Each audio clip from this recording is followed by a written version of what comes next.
And we are live. Ladies and gentlemen, how about a round of applause? Thank you so much. Here we are live from Brewery De Halve Maan. Excellent. Right, let me just kick off this session by saying this is the first and unfortunately the last moment we will see each other.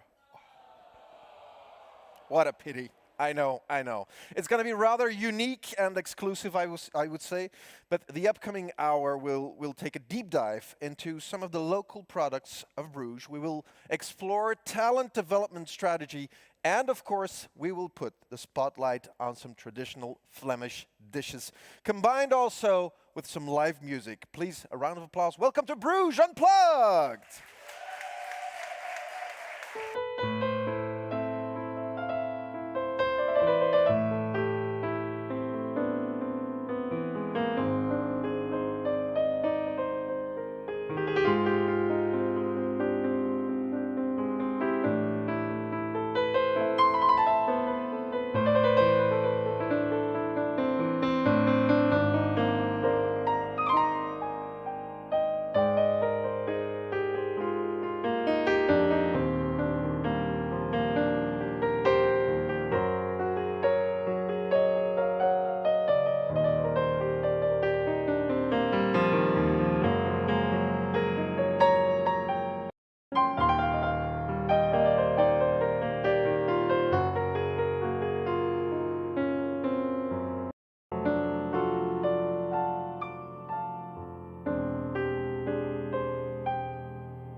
Excellent.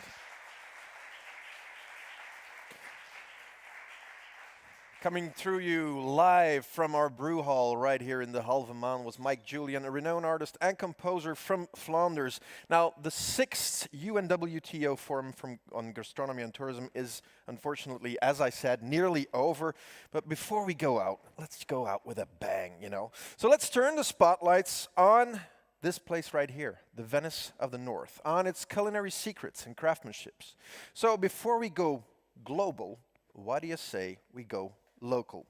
First of all, this place right here, this beautiful venue where I'm at right now, the Brewery Halve Maan, is maybe the best example of a hidden gem right here in Flanders. Now, this authentic brewery in the center of Bruges is still a family business with a tradition stretching back through 6 generations, all the way to 1856. This is the home of the Bruges city beer, the Brugse Zot, the crazy man from Bruges, if you wish.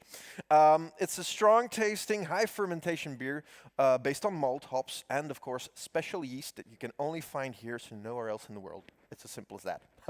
Sorry. Now, this brewery became world news back in 2016. Why? Because they decided to build a pipeline. Yes, in other countries, they have pipelines with oil, gas. We have a pipeline with beer, ladies and gentlemen. Yes, so you have a pipeline stretching over a course of 3 kilometers to the bottling plant out of the city, which is amazing, the works they did here, of course. And it was necessary. It was really necessary. And that resulted in the world press ending up right here in Bruges and some nice news reports. For instance, a news report from 9 News Australia. Let's have a look. It's long been the staple drink of Belgium, and now a beer pipeline has been created in Bruges, pumping thousands of litres directly into the city centre. Residents chipped in to crowdfund the project and will be treated in return to free brews for life. In the picturesque Belgian city of Bruges, beer is an important part of life. They've been brewing it at De Halve Maan for almost 500 years. These days, it's the only brewery left inside the ancient city walls. But when the bottling plant was moved to an industrial zone more than 3 kilometres away, trucks began clogging the narrow streets. So owner Xavier Van Est came up with a novel solution. Well, in the beginning, people were joking a lot, were not taking it seriously. They thought really this is a joke, this is a marketing trick or something. It took several years to convince authorities, but now the world's first beer pipeline connecting the two sites has become a reality, thanks in part to locals who chipped in more than $500,000 in exchange for a lifetime supply of free brews. It turned out to be the biggest crowdfunding campaign ever realized before in Belgium. Belgium is small, but still it was a quite success, I think, yes. The brewery drew on expertise from the oil and gas industry to make sure its liquid gold loses none of its luster. Of course, we had to investigate also the technical part. How would beer behave in this kind of pipeline? Would it not affect the beer quality? How to drill this pipeline, because we had to pass under roads, under big, even under canals. While today there's just rainwater flowing through the streets, come September when the pipeline is turned on, there'll be an average 4,000 litres of beer running underneath these cobblestones every hour. And while the owners insist the pipe is impossible to tap, somebody told me recently that the real estate alongside the track of the pipeline is starting to grow even. Proof that at least some pipe dreams can come true. In Bruges, Andrew Lund, 9 News. Excellent. Belgians investing in a pipeline for beer, crowdfunding, the biggest crowdfunding in Flanders. Somehow that does not impress me, of course. It's not really a surprise. Now, as you know, there can be no fine dining without good products and ingredients. And thanks to distinct seasons and climate, the culinary landscape has grown to become one of the world's most varied and interesting also. Many of our chefs prepare their dishes based on what's available locally, bringing you the freshest food at the best time. That's what we strive for. Flanders' reputation for providing exceptional produce is due to the experience and the craftsmanship of our farmers, our fishermen, our hunters, our cheesemakers, and so on. And these artisans deliver incredible regional products that are hard to find anywhere else in the world. Tonight, I am joined here on stage by 3 of my guests. The first is farmer at the Ambrosijn, Christel de Schepper. Welcome. The second one is a chef at Bistro Brut, a restaurant unlike the others, Bruno Timperman. Welcome. And thirdly, we have the Bruges Sustainable Food Strategy Alderman, Minou Eskenet. Welcome. Hello. First of all, maybe a small introduction to what you do at Ambrosijn. Hello. So I'm an organic farmer. I have a small-scale farm, and I grow a large diversity of vegetables and also strawberries and blueberries. I actually, the most of my production, I sell directly to the end consumer through the system of multiple boxes, and that basically means that people eat what is ready on my field. And From farm to fork, as they say. yes, they just get a box every week, and they just have to eat whatever is in it. Are you the first generation to do this? Did you start this Ambrosan yourself? Actually, I come from a farmer's family. My dad and my family was were farmers, but my dad didn't. It was not his main profession anymore, because things in agriculture are not always that simple. So at that point, you thought you needed a change. Yes. Yes. Okay. Yeah. What does local mean to you? Are you talking about Flanders, about Belgium? I think local sometimes is wrongly used, or used a bit as greenwashing. Like, for example, when you have strawberries, it's something typical, I think, also European or also Belgian. But when it is grown in a greenhouse that is heated or with lights on it, it's not really local for me. So it's a word that has that you should look at with a lot of criticism. Yes, critical eye. Critical eye, yeah, that's Okay, it. excellent. Bruno, I'm coming to you because you also, as Christelle just mentioned, you work with produce that are ready right now. You're not going to make a dish with tomatoes during winter, for instance. Of course not. What's the idea between in Brut, your restaurant? So my restaurant Bruges has a kind of philosophy that means Bruges territory. And I want to hit a point that gastronomy should be very local, territory based, on local produce, but also with nature inspired, and try to use as much as possible as local things to represent our Flemish culture, our Bruges culture, and that's what I always try to fight for. And yeah. But let's say you're not able, if you come to your bistro, if you come to your to Brut, it's not really a bistro, but if you come to Brut, you won't be getting normal dishes either. I mean, you will always find stuff that other chefs might not find, because you actually go into the wild and find stuff to cook with. That's a unique way of working as well. I'm trying to search a certain poetic or artistic way to present the products of the season that's around me. I get inspired by nature. I think about Flemish culture. I think about the beauty of nature. I try to translate this into poetic way, gastronomy dishes. Give me a prime example of something that you won't find in a grocery store. Say again? Give me a prime example of something that you would cook and put on your menu that you would not be able to buy somewhere in a grocery store. Yeah, if for example, Drizzlanot from Milk Couleur has like a Jerusalem artichoke vegetables having a flower stem with new flowers. These flowers are combined with the root. I try to enhance them as a poetic translation. Yes, and it becomes... It becomes poetry, that's for sure. I'm going to come with you, Mrs. Kenneth. Why was it for Bruges important to support this sustainable food strategy? Well, we're trying to be a sustainable city in every way. And the food chain presents us with a big opportunity to become a more healthy, more sustainable city.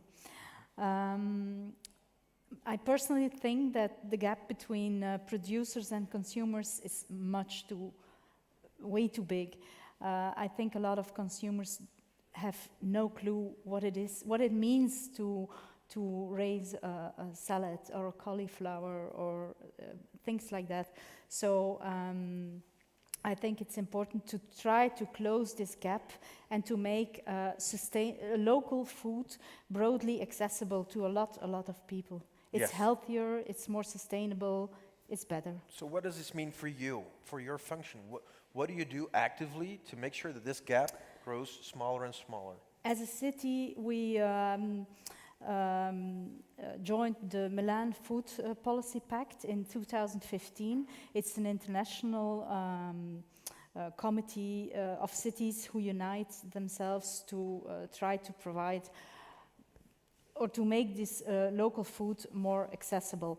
And here in Bruges, we founded the Bruges Food Lab, which is a platform of citizens, chefs, producers, a lot of people in the food chain who work together to make this sustainable food more actively known and to bring it closer to the citizens.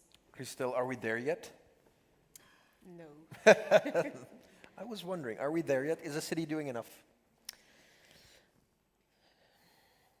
Yes and no, because I think actually the restaurants or the people have to change really their mindset, because a lot of people know that there's a problem and they should eat local and they should eat seasonal, but sometimes they're not really taking the last step, that they don't really actively do it because all kinds of small reasons, but because it's also not that easy to eat. I mean, we all have a busy life, and food it used to be very central in our lives, but for a lot of people it's not anymore. But yes, they have so much on their minds, and it's a big, on one hand, a big effort to change some habits that they have, like eating all year broccoli all year round. It's a habit, and to stop or to change a habit, it's for every habit in life, it's not easy to... The road is long, Mrs. Kenne, but then again, the first steps have been taken. Yes, and I agree with what else said. Christelle said. Yes. It's making people more sensible is already a big effort, and showing them the way and helping those people who want to offer the food from to fork. From farm to fork. From farm to fork, to help them, take them by the hand, try to look with them for locals. Yes. Let me ask you another question. Is it realistic to feed the whole city of Bruges with locally produced vegetables? I don't know if it's realistic today, because we're a rather big city, but we don't have a lot of farmers in our own city, and lots of them don't grow vegetables. So I don't know if it's realistic. But for me, local is also the broader region. Oostkamp, it's also local. But I don't know if it's today. It's not realistic, but maybe it could be. Yes. I could see Bruno going, yes, it is possible. Depends on what you eat, Bruno. That's true. I think we are a little bit, raped in this kind of system that you have to eat what's offered. I think we have to think different. We should make place and to produce vegetables or herbs or whatever, and keep on going on that. And don't be on a certain manufactured system, like cauliflower is a 1-year plant, says who? Or this plant is a 1-year plant, says who?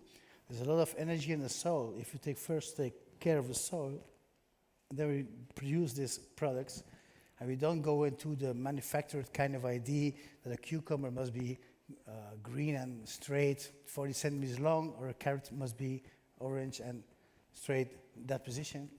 There are different types of vegetables with more energy and different kinds of forms.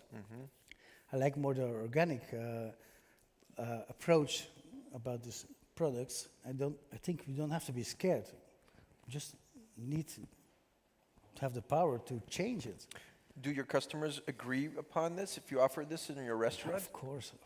So they follow the chef? When I serve a cauliflower that doesn't look like a cauliflower, then I changed the world. And I even did the cauliflower. I just prepared the cauliflower. I'm really proud to serve this cauliflower. That's what I mean. Okay. You know, Christel, I mean, we've come a long way already. You were a pioneer back in the days with Dambrozan. We see other farm-to-fork farms coming up as well. So the mindset of people is already changing. Would you agree? A bit like I said before, the mindset is changing, but the last step is still difficult for the people. And sometimes it's not accessible easily for the people, and they like to buy everything in the supermarket. It's fast, it's easy, and yes, the question is if the local farmers will sell their products in the supermarket, for example, will it still be fair, or will it still be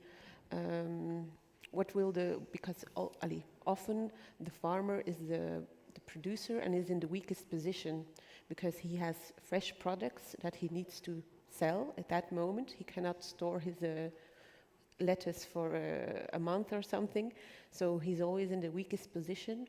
So the question is always,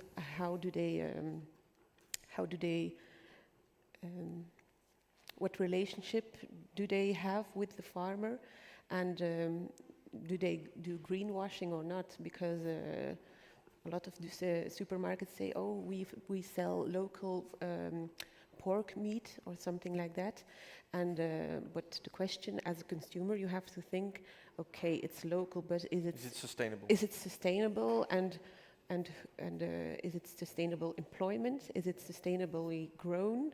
How is it grown? Of course. On a governmental side, maybe you would like to elaborate on what was said here. Is there something that governments could do more, according to you? There's always more to be done. Does a government need to interfere with farmers' economics, for instance? Do you want that? With farmers, what? Economics, with help financially and stuff like that. Well, I think there is a lot of financial help already for farmers, From but Europe. maybe not for this kind of farmers.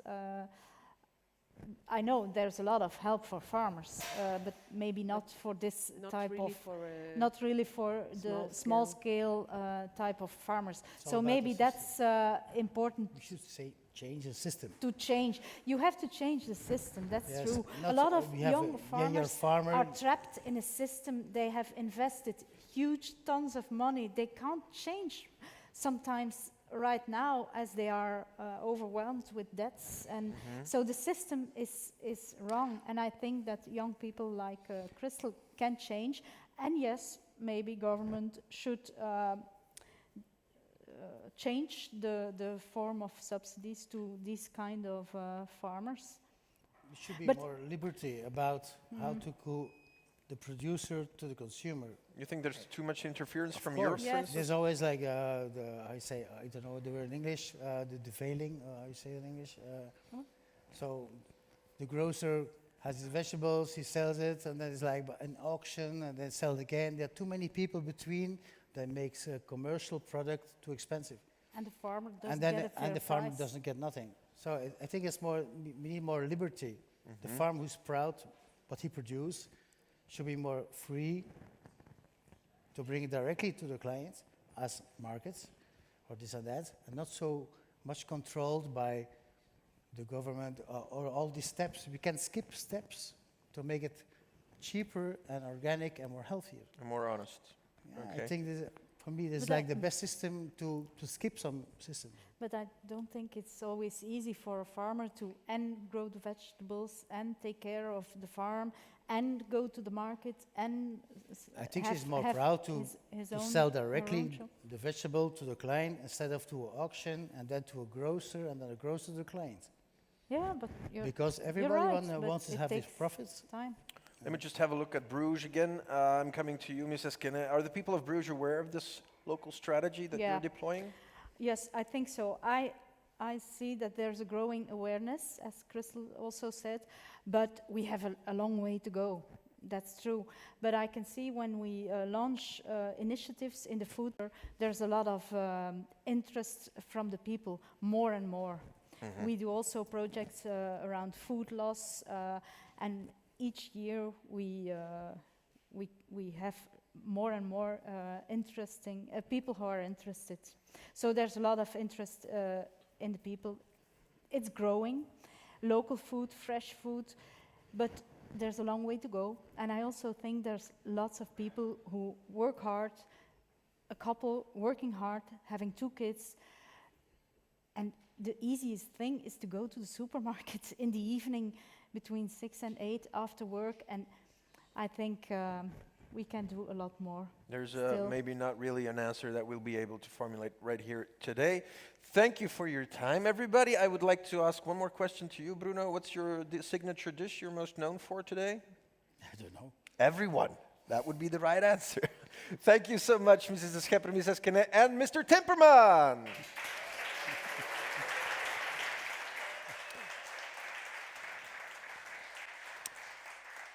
Now, of course, this brewery in De Halve Maan is only one of the great gastronomical secrets and discoveries right here in Bruges. And over these past few weeks, I had the privilege and the pleasure of going on a great gastronomic journey and meet local chefs, products, and people passionate about this city moreover. I traveled across culinary Flanders. The result is a beautiful quest alongside of 5 tasteful episodes, from fish to beer, over chocolate to Flemish farms as well. And all these episodes are available right now on our platform and will become available on social media and on the pages of Visit Flanders in the upcoming weeks. But, of course, we have a small appetizer for all of you, and that's why tonight we will serve you the official trailer. Have a look. Look the life of a real soil. What we're looking at here is pure cultural history. You are an artist. You want to work with the best product, eh? So the Belgian chocolatiers, they thrive on quality. We have to look what nature gives. Original, tasteful, and full of history and heritage. From sauce to beers. People want sustainable and locally produced food. You're an aquaponic farm. What does that mean? Belgian chocolate is constantly innovating. Man, if you could smell this right now. And what's the secret? Tradition, And craftsmanship. of course. This is food pairing in its purest form. We are innovating our way of serving gastronomy.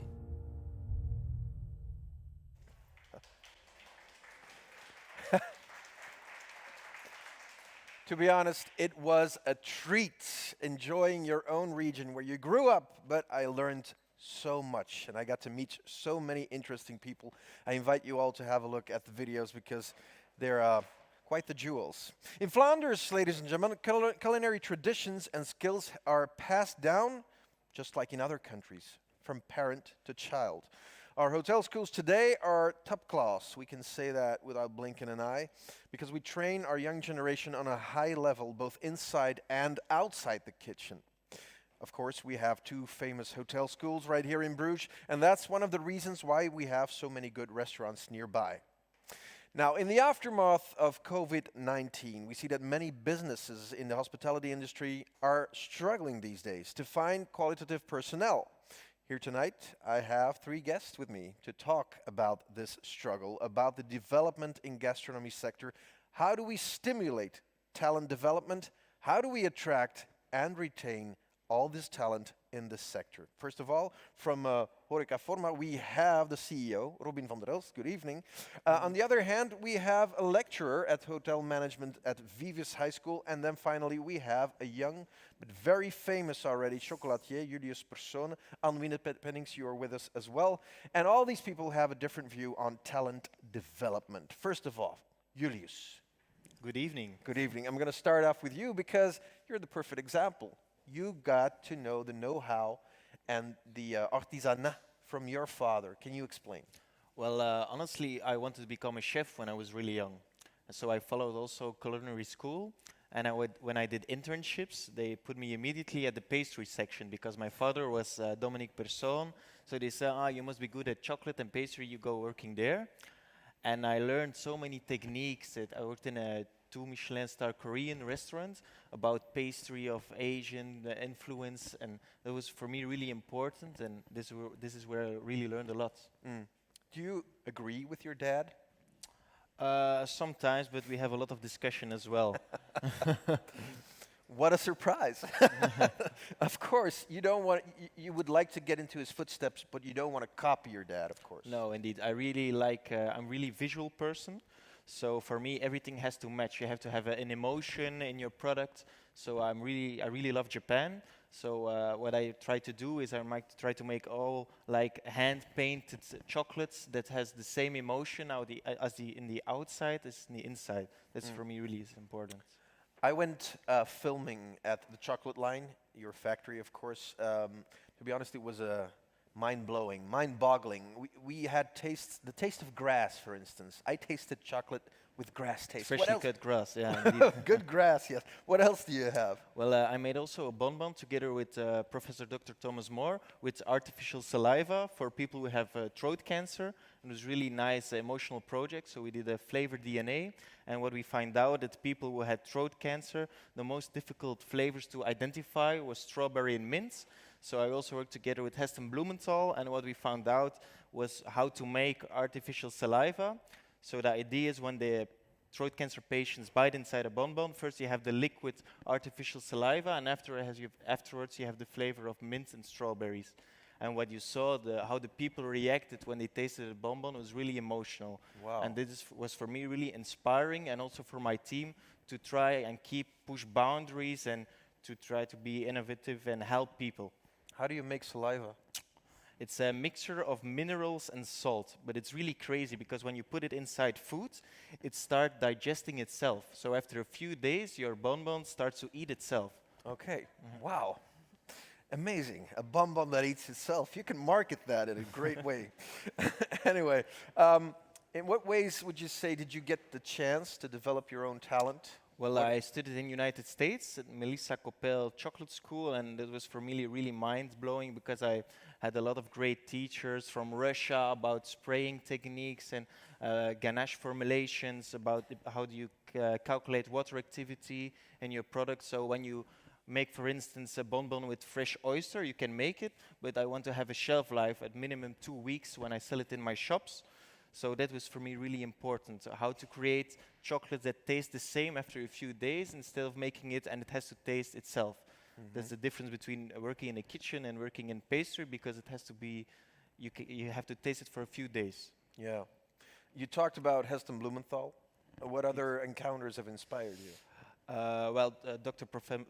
Professor Thomas Moore was really really cool guy, and when we was together in the lab testing out saliva and meeting those people who were sick, it was really shocking for me, really mind-blowing. You were testing out saliva as a student. Indeed. I was testing out saliva as a student as well, but not in the same way. Different way, yeah. That was a small joke, of course. Sorry. Anyways, moving on to Robin. Please explain to me, what does your organization, Horeca Forma, what do you do for hospitality sector?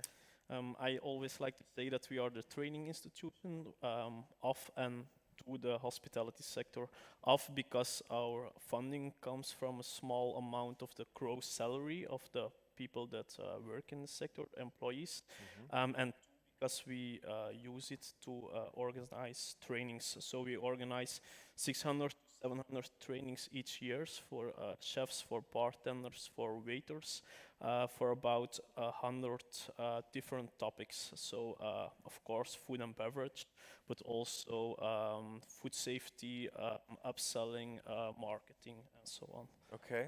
Now, how would you say that you guys contribute to talent development in hospitality?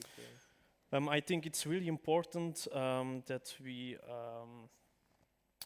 teach the employees and the employers in the sector, but we also work together with the schools. So we develop manuals around food safety, around sustainability. We make learnings around upselling, but we also work together with our public employment service in Flanders. So together with VDAB and with the cities, we search for job seekers and we train them for an appropriate job in the sector. Do you think it's hard to enthuse young people to work today in the hospitality world? Because as COVID is, almost past, as they say, people are having a very hard time finding the right people. I think it's difficult, yes, and it's sad because we have the best hotel schools and hospitality schools in the world, but it's hard to attract those young people, and that's why we work together with the schools. So we give them the schools itself lessons in digital marketing from how can you reach those future students. So we teach them how to work with TikTok and influencers, and Instagram and Facebook, just to reach these young people and to attract them to the hospitality schools or to our trainings for job seekers. Julius, are you having a hard time because you're an entrepreneur? Yeah, well, honestly, I'm really lucky, but 6 months ago we changed the complete kitchen staff. And I was really lucky to find really young, motivated people because we do a lot of really nice projects. Last summer I worked together with Fendi to, on the catwalk, create a new collection, chocolates, together with fashion. And for young people to work, you can say, oh, I'm making now the chocolate that will be on the catwalk on Fendi, that a lot of really cool people will eat. It's a big kick. So we had, honestly, I'm really lucky to find really good, enthusiastic people to work with me. As we can all say, of course, after these 2 days, is that the world of food is changing constantly. I mean, the pralines that you're making, for instance, aren't the same as we had 20 years ago. So maybe that's something that could inspire other people who are working in hospitality to attract young people, because, of course, everybody would like to work for Fendi, right? Yeah, of course. I think it's really important to have the right mentors in the sector, really passionate people like Julius who can teach other students and who can make them self-passionate about products and about working with people. I think that's the key for the future. Yeah. And of course, schools can do their part as well. I'm going to talk to you, Anne, because for the bachelor program of your hotel management, you recently added a new international culinary education program. A Bachelor of Culinary Arts right here in Bruges, and in a very famous restaurant. I will let you do the talking. Yes, indeed. So we started in September with a new division of our Bachelor in Hotel Management, which is the Culinary Arts. We saw that there was kind of lack in the school at bachelor level. We really formed hotel specialists, we formed restaurant specialists, but there was not such a bachelor program for the chefs. And that's why we had the cooperation with the Carmelite, which was a former 3-star Michelin restaurant, where we host, in fact, the bachelor program of culinary arts. And how is it going so far? It's going well. We have, of course, COVID times. We needed to do our promotion in COVID times, which is very hard, as you mentioned. But now we have 31 students who started in September. We have local students, Belgian students, but also a lot of international students from all around the world. And we see that, of course, for next academic year, there are already many requests. So it started well, and it continues, and it will continue to grow. So same story as what I heard with Julius, same story I heard here right now. Mentors are really important. You need to find the right place, the right mentor, and then people will be enthused. Yeah, indeed. That's why our teachers are also very passionate about all their specific domains. It's something that we really, really work hard on to find the good ones, and so the ones that are not only the ones who are experts in their domain, but also the ones that really are inspiring for our students, because that's very, very important. Robin right here just told me we have the best hotel schools in the world. That's a bold statement to make, but maybe he's right. Why would you say that is the case? It is the case, and it's on different levels. We have the best ones on secondary level, secondary schools, but I think we are really developing on also having the ones on bachelor and high school level. If you compare the bachelor program for culinary arts right now, we see that, and that's what we really want to stand for, is that we have the same quality of teaching and the same standards, but compared to many others, we are in a cheaper price range. So they have, of course, a lot of popularity in that sense, that people are really shopping around for the hotel schools. And yes, there might be better and higher level hotel schools, but they're not affordable for everyone. And it's not because you can't afford to pay a very expensive hotel school that you're not a famous and very good chef. So that's a bit where we want to have the gap in the market. Mm-hmm. Exactly. Talent scouting, really important to be able to spot talent, to keep them enthusiastic, to go in hospitality is really important as well. I've noticed a small box standing right here in front of me. I don't know if there's chocolate in there. I brought you a chocolate with freshly cut grass. Freshly cut yes, grass. Yes, indeed. We also added some yuzu and some green apple, so I would like you to try it all. Ah. It's one of my signature bonbons. Excellent. Here you are. This is some of the privileges you get when you talk on a stage at this type of events. Thank you. Okay, thank you so much, Julius. And I would like to thank our audience, of course, for their great attention. I would like to thank our speakers, of course, Miss Winnepennings, Robin, and Julius, for talking to us today. Thank you so much. Thank you so much.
Excellent music right there from Mike Julian. Round of applause, please. Thank you.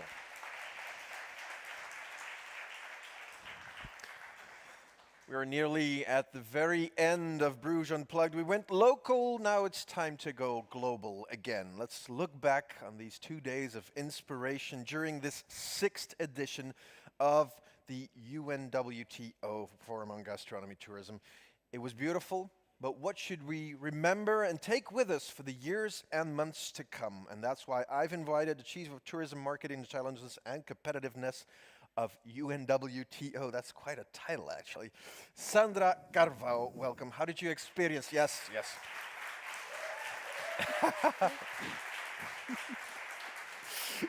Sandra Carvalho, welcome. How did you experience this hybrid edition of your great forum?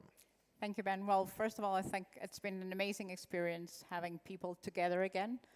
This is a proof that tourism is restarting in a safe way, but restarting, and we need the networking very, very much. Yes. I think the take-backs for me, and just listening now to the previous discussion, it's about valuing, valuing people, valuing talent, valuing our roots, valuing nature, and if we value it, we will respect it. And the objective of this forum was very much to look at gastronomy tourism as a driver of rural development, and it seems like a very big team, but really, if you look at it, is how do we bring that value to the communities, that self-esteem. I remember the first discussion we had with Edorta, and him saying, when I went back and brought my restaurant to the village, I felt that people felt that I was valuing their products, their roots, their tradition. So I think it's very much about that, and then making sure that when we visit that destination, we respect and we take back something. What are your thoughts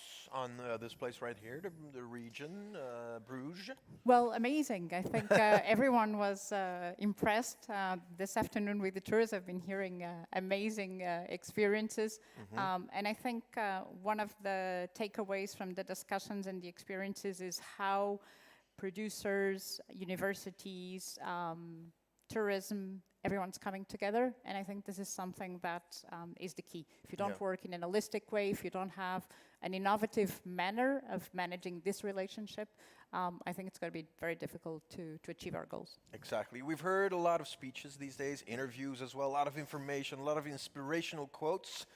There was one thing that struck my heart. It was a very passionate speech as well. I think you know what I'm talking about. It was the lady who only had 5 minutes but took 10. There was a lot of passion. There was a lot of passion. About 5 minutes more of passion, of course.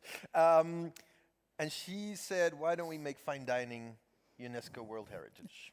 That's one of the quotes that I'm taking with me. Yeah, I think definitely, and Jose Mari, when he was closing the forum today from the Basque Culinary Center, he mentioned it. A lot of the people on the ground are facing a lot of stress, difficulties, and they are key for the image of the destination, to inspire others as well. So I think we need to find a way to support them, and sometimes not just a question of financial support. It's really to understand they give a lot to the country, and we need to support them. Any other closing remarks we should take away? No, I think definitely looking at tourism as a positive factor and a sector that is in transformation, that we need to support that transformation. Otherwise, tourism only makes sense if it benefits the people that are being visited, the workers, and the tourists themselves. So if we lose that perspective, the sector doesn't really fill its objectives, and I think rural tourism and gastronomy have a key player there. All right, perfect. Now, as Jose already mentioned as well, as of tomorrow, you will be working on the next edition of UNWTO, which will take place in Japan, Nara, of course. Anything you can give us on details over there, or is it too soon? No preview here. No preview here. No. We're very happy. We actually met this afternoon with the delegation of Nara, who is here with us. And we're already looking at the teams. And I think definitely what we will take from this discussion is the importance of stressing the issue of sustainability, of talent, probably looking also how do we look at youth, women empowerment, and I'm sure many other topics that will be interested. And an amazing experience in Nara. I've been 3 times. I know I'm very lucky. So I do invite everyone to join us next year. I'm sure it's going to be an amazing experience. And we're totally not jealous of you right now, of course. But anyway, it was a pleasure having you right here in Bruges, Ms. Carvalho. Thank you so much. Thank you, Benny. Thank you, Bruges. Thank you, Flanders.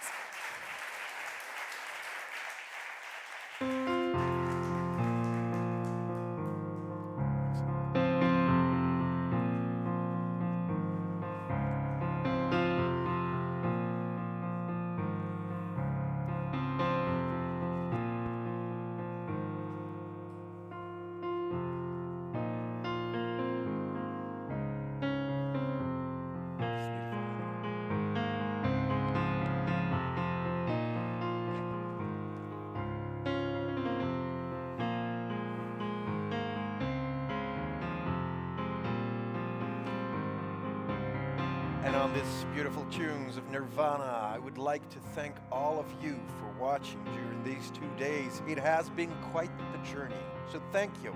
Thank you to all participants. Thank you to all our guests on the table for their insights. Thanks to our partners as well. United Nations World Tourism Organization, the Basque Culinary Center, Visit Flanders, and of course, Visit Bruges. From the brewery, De Halve Maan, this was Bruges Unplugged. See you next time. See you in Nara 2022. Bye-bye.